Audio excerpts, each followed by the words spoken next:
This is a classic right here. It's Monday. This is a Friday song right here. Shelley Winter Show, live, local, topical, and relevant. Oh, man, that bass line. It's good job, Magic Mike, DJ Magic. You know, Magic Mike and I do weddings and bar mitzvahs and, everything. You know, everything. IMC, and he plays the music. You should hire us out. Our services are available. We do all kinds of retirements. You're going to retire? You're having a big retirement party? We'll be there as MC and DJ. So just give us a call on the show and say you want to hire Shelley Winter and Magic Mike for your special event. All right? All right. Let's go to the phones, and I want to talk about no kings, no kangs. No kangs, baby, no kangs. Let's go to Alan. Hey, Alan. Hey, Shelley. How you doing tonight? Good, good. Good. Thanks for taking my call.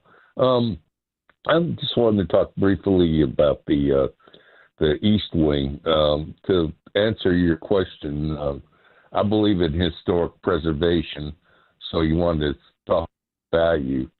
I just saw a lot of people are very upset about the East Wing renovations and the grand ballroom and like that, and was just wondering what you thought of it. I just saw the story. I know it's 120 years old.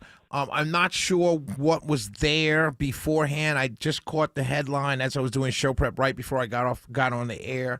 So I can't really weigh in it, but I lean towards, I'm kind of like you. I kind of like, the historical nature of particularly the White House, but I don't have all the information to pass a fair opinion, if that makes sense.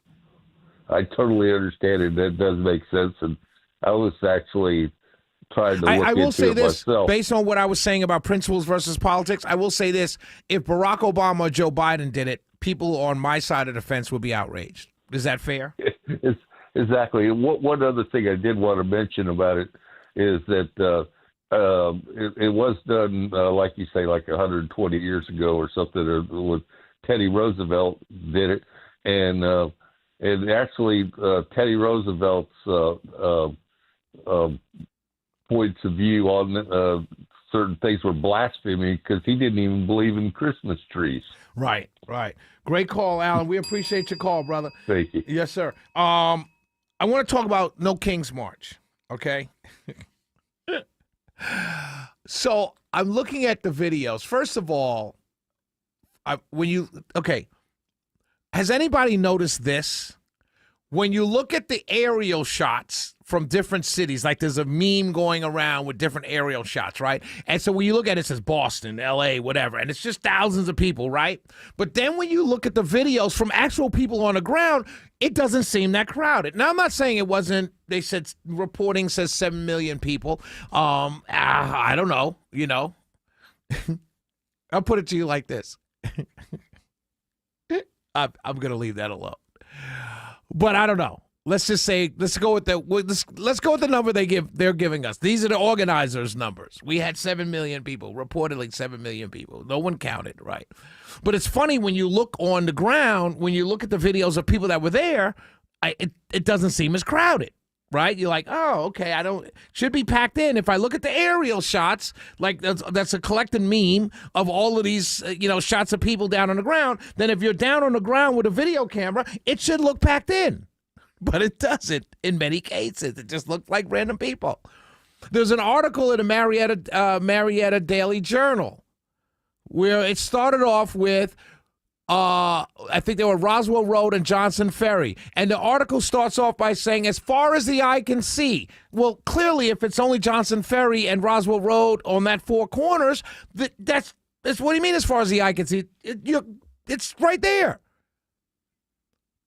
You can't really describe it as far as the eye can see. I don't know what that means if it's only on a four-corner space. But anyway, I digress. Let's be clear. Here's the thing that shocks me. These people are just anti-Trump, which is fair.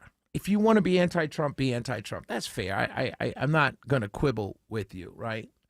But what's fascinating to me, the number of people sharing this, I didn't see many African Americans. Now, I don't know if I saw many Hispanics because I'm not one to say, oh, that person's Hispanic or that person's not, right? Just from just looking. But I know for a fact I didn't see many African Americans out there. And it triggered something in my head. And I said, oh, wow. People are angry on social media, but they won't leave, say, the Morehouse Spelman homecoming to go to the No Kings March right there at Civic Center. But they'll go to the Morehouse Spelman homecoming because, of course, it's a great time.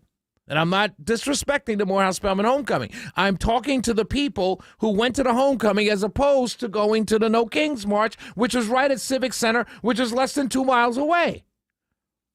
But yet they're on Facebook sharing all over the place, ha, ha, ha, Trump's going down. I'm like, did you go? No, you rather party. You rather party. Drop it like it's hot.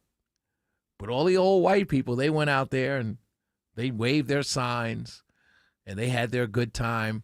They cosplayed in different outfits and costumes and stuff like that. My point of all this is to tell everybody listening, this is not a serious movement. And if it were a serious movement, I would say, hey, Republicans, we need to get our stuff together because, this looks like it can be trouble for the midterms. No, we actually have nothing to worry about except ourselves. We're the only ones that can hurt ourselves. We don't have to worry about Democrat voters. Because the base here in Georgia, the base of the Democrat Party in Georgia, I know where they were. They're at Morehouse and Spelman. They were at the Falcons game Monday night. I know where they weren't. They were not at the No Kings March on Saturday. We'll be right back. This is Shelley Winter Show. 448-720-750, 1-800-WSB-TALK.